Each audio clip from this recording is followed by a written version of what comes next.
Assalamualaikum warahmatullahi wabarakatuh. Halo mahasiswa semua, ketemu lagi di mata kuliah Analisis dan Interpretasi Peta. Untuk minggu ini kita akan meneruskan atau melanjutkan materi kita tentang konsep keruangan sekunder. Ya, jadi ada beberapa subbahasan. Yang pertama tentang dasar keruangan sekunder, kemudian kita akan belajar tentang yang namanya indeks bentuk dan juga indeks kekompakan.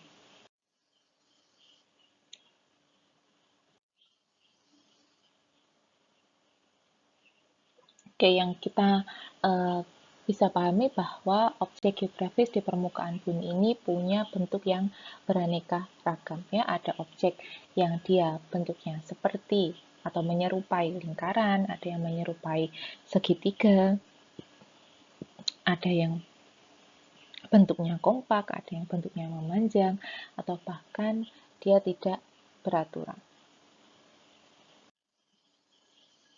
Ya, contohnya seperti negara Vietnam, ya dia punya bentuk yang memanjang. Kemudian kalau Cina, dia bentuknya lebar, ya seperti suatu persegi.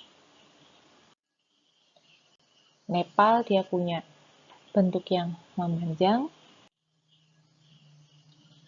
Ya, kemudian ada yang namanya beberapa bentuk yang kita kenal, ya ada square, kemudian ada rectangle, triangle, segitiga, trapesium, dan juga lingkaran.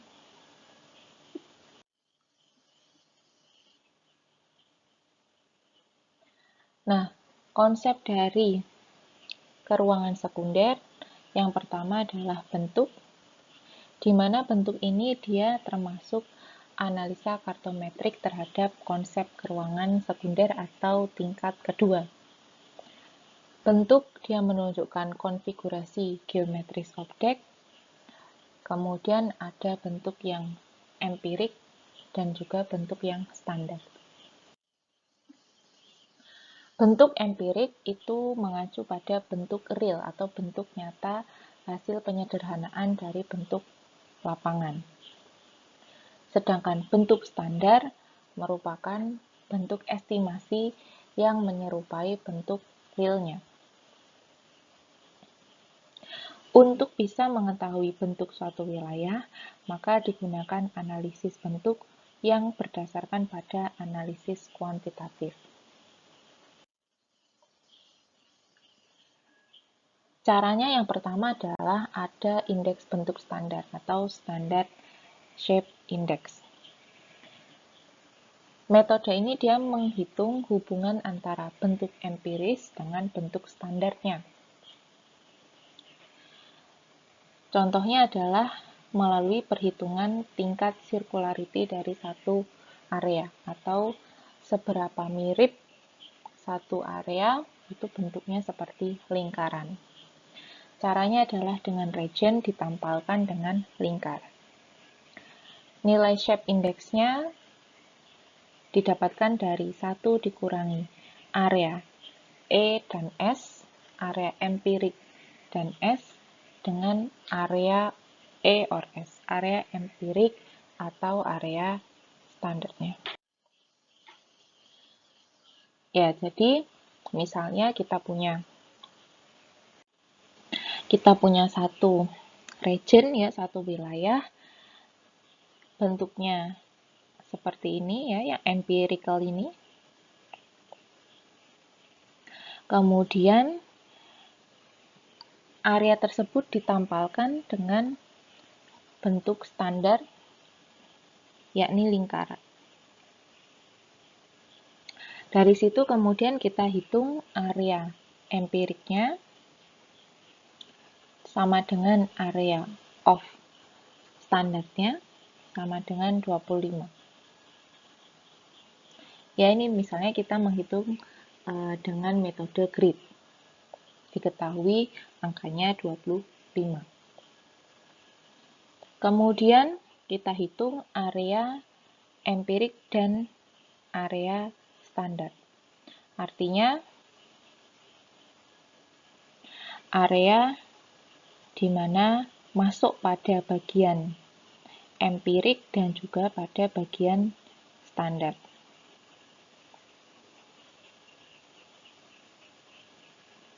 Selanjutnya kita hitung area E or S ya. Jadi area yang masuk pada empirik ataupun masuk pada standar.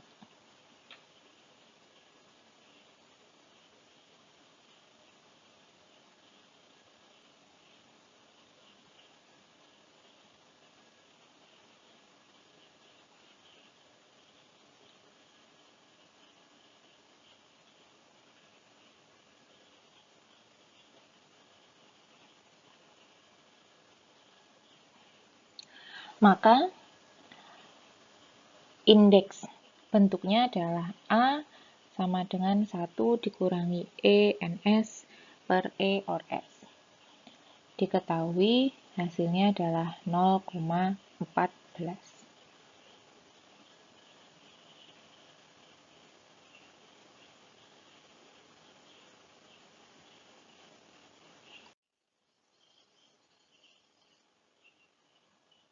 Nah, nilai dari perhitungan indeks bentuk tadi akan berkisar antara 0 sampai 1, di mana nilai 0 ini menunjukkan adanya kesesuaian antara bentuk empiris dengan bentuk standarnya. Artinya sangat mirip antara bentuk empiris dengan bentuk standarnya. Sedangkan nilai 1 menunjukkan ketidaksesuaian sama sekali antara bentuk empirik dengan bentuk standarnya. Selanjutnya adalah metode Boyce-Clark Radial Shape Index atau BCRSI. Nah, jadi metode ini didasarkan pada panjang jarak radial keluar dari titik pusat bentuk, dilakukan dengan membandingkan panjang garis radial pada bentuk empiris dengan panjang pada bentuk lingkaran. Rumusnya seperti di bawah ini, di mana N itu menunjukkan jumlah garis radial dan R menunjukkan panjang garis radial.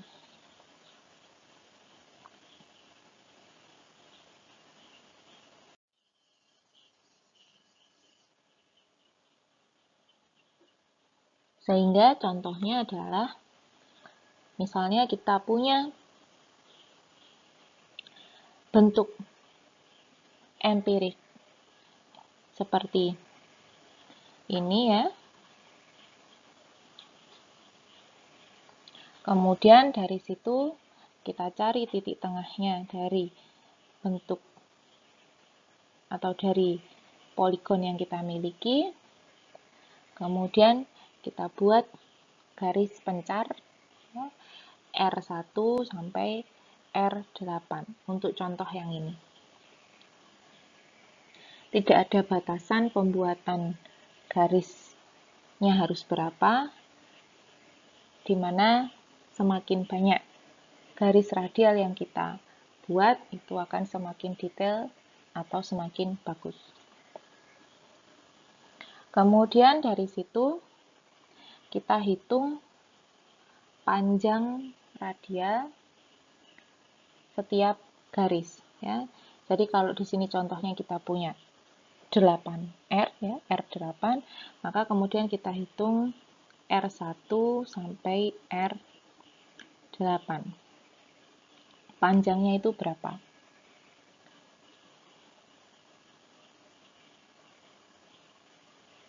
Ya, R1 berarti ini 4. Kemudian R2 ini berarti 2,83, R3 berarti 4 dan seterusnya ya sampai R8. Kemudian dihitung RI per sigma RI ya. Jadi tadi setelah kita hitung semua R, kemudian kita hitung sigmanya berapa totalnya. Kemudian kita bisa menghitung kolom kedua. Jadi RI per sigma RI dikali 100 Misalnya yang pertama adalah 4 dibagi 27,32 kali 100 ketemu 14,6413. Nah, setelah itu baru kemudian kita hitung RI per sigma RI kali 100 dikurangi 12,5. 12,5 ini didapatkan dari 100 per N, di mana N menunjukkan jumlah garis radial yang digunakan, berarti 100 dibagi 8. Ketemulah angka 2,1413, kemudian totalnya adalah 17,1304. Nah, hasil ini kemudian kita cocokkan dengan gambar yang di bawah. Dari situ kemudian sudah ada acuan ya. Jadi kalau nilainya 0 itu dia menunjukkan kesesuaian dengan bentuk lingkaran, kalau 12 itu sesuai dengan bentuk segi 4 ya. 25 itu untuk bintang dan seterusnya. Sehingga kalau di sini kita bisa simpulkan bahwa poligon yang kita miliki itu lebih dekat dengan bentuk persegi.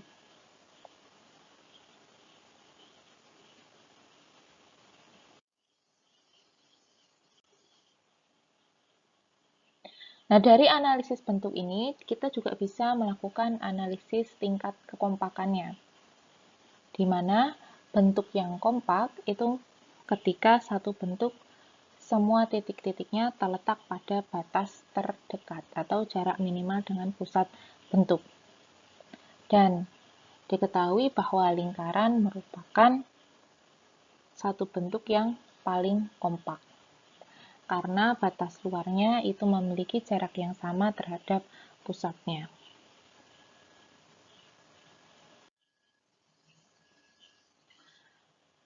Kenapa ini penting ya, kekompakan? Karena region yang kompak adalah satu wilayah yang dia akan memiliki pelayanan dan juga tingkat pertahanan yang paling efisien.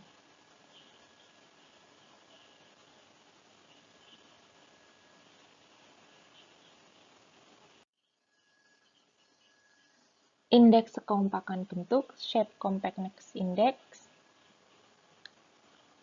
menghitung tingkat kekompakan satu bentuk ada beberapa metode. Kita bisa menggunakan FAI ya, Figure Attribute Index, kemudian metode Miller dan metode Ponsonby-Popper. Yang pertama adalah penggunaan metode Figure Attribute Index. Nah, metode ini didasarkan pada perhitungan rasio antara karakteristik dasar satu bentuk meliputi luas dan perimeternya atau kelilingnya.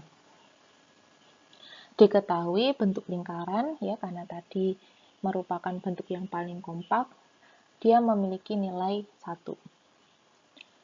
Ketika satu area itu semakin memanjang dan tidak beraturan, maka indeksnya semakin mendekati angka 0. Shape index-nya didapatkan dari rumus 2 dikali A per 2,82P, di mana A menunjukkan luas area bentuk empiris dan P adalah perimeter atau keliling dari bentuk empirisnya.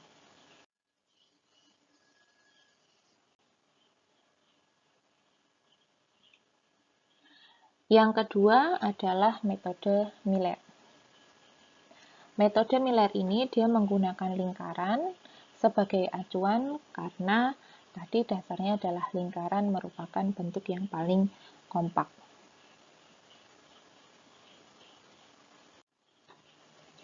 Rumusnya adalah C atau compactness sama dengan AB per AC, di mana AB ini merujuk pada luas area empiris, dan AC adalah luas area lingkaran. Ketika dihasilkan angkanya 0, itu berarti bentuk poligon yang kita miliki itu memanjang, sedangkan angka 1 menunjukkan kekompakan bentuk.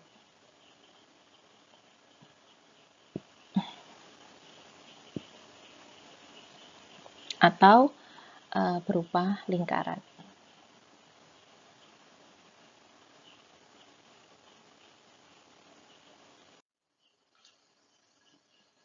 Selanjutnya ada metode Polsby-Popper. Metode ini dia menghitung rasio atau perbandingan antara luas region dengan luas lingkaran yang memiliki keliling sama dengan keliling region.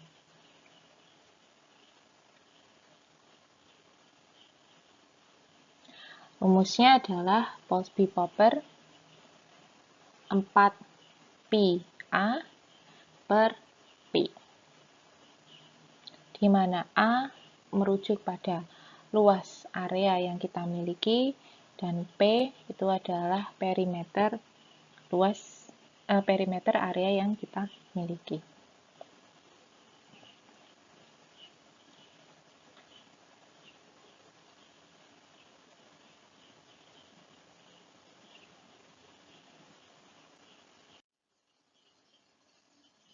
Nah, di sini juga sudah ada acuan untuk nilai compactness dari Polsby-Popper. Ya, nilai 1 dia menunjukkan bentuk yang sangat kompak, ya, yakni lingkaran, kemudian hingga yang tidak beraturan.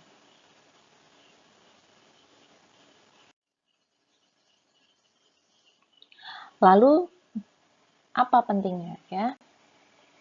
Penggunaan atau analisis tentang bentuk dan juga kekompakan ini. Ada satu artikel mengatakan bahwa shape is considered a critical factor, ya. Jadi bahwa bentuk ini merupakan faktor yang kritikal, yang penting untuk bisa mengetahui atau menganalisis contohnya kondisi habitat, kemudian kondisi kekayaan spesies, termasuk juga mengkaji tentang efek dari perkembangan area urban.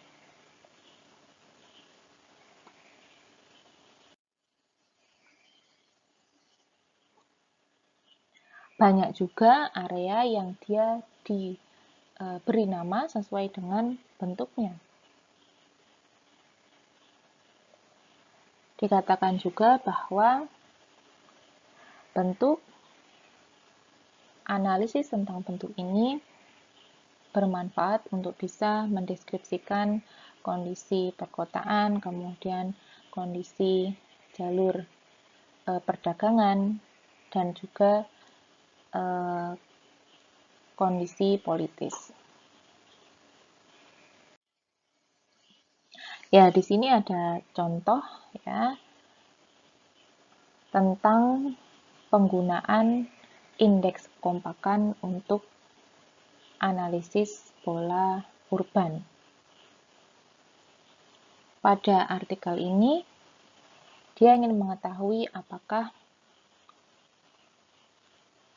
urban sprawl atau urban area yang ada itu fragmented atau tidak.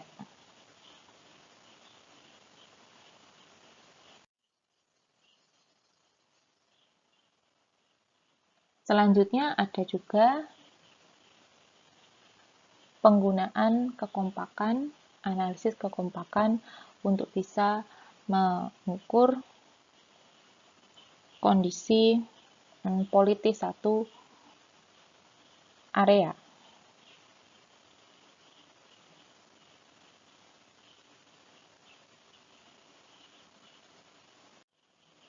Dihasilkan di sini bahwa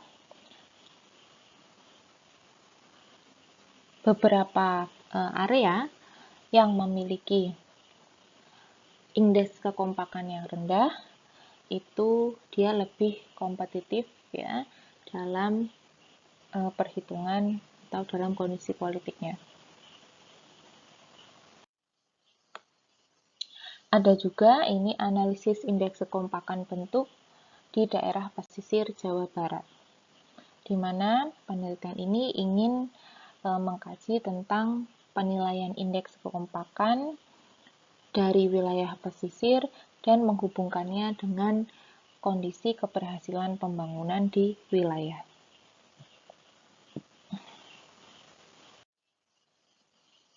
Ya, jadi area studinya adalah area pesisir Jawa Barat, kemudian dia membuat indeks kekompakan bentuk ya dihitung per regionnya atau dihitung per kabupatennya.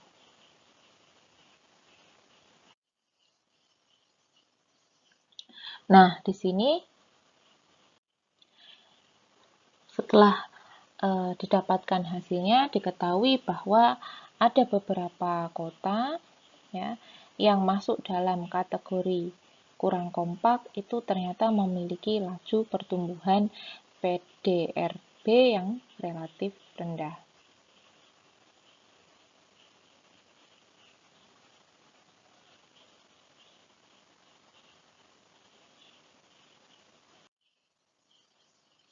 Ya, jadi pada pertemuan minggu ini kita belajar tentang konsep keruangan sekunder, ya ada indeks bentuk dan juga kekompakan.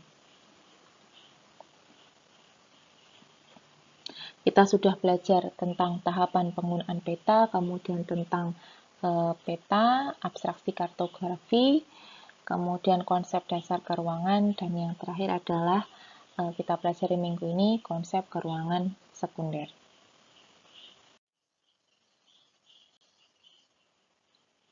Oke, saya tutup pertemuan minggu ini. Terima kasih atas perhatiannya. Wassalamualaikum warahmatullahi wabarakatuh.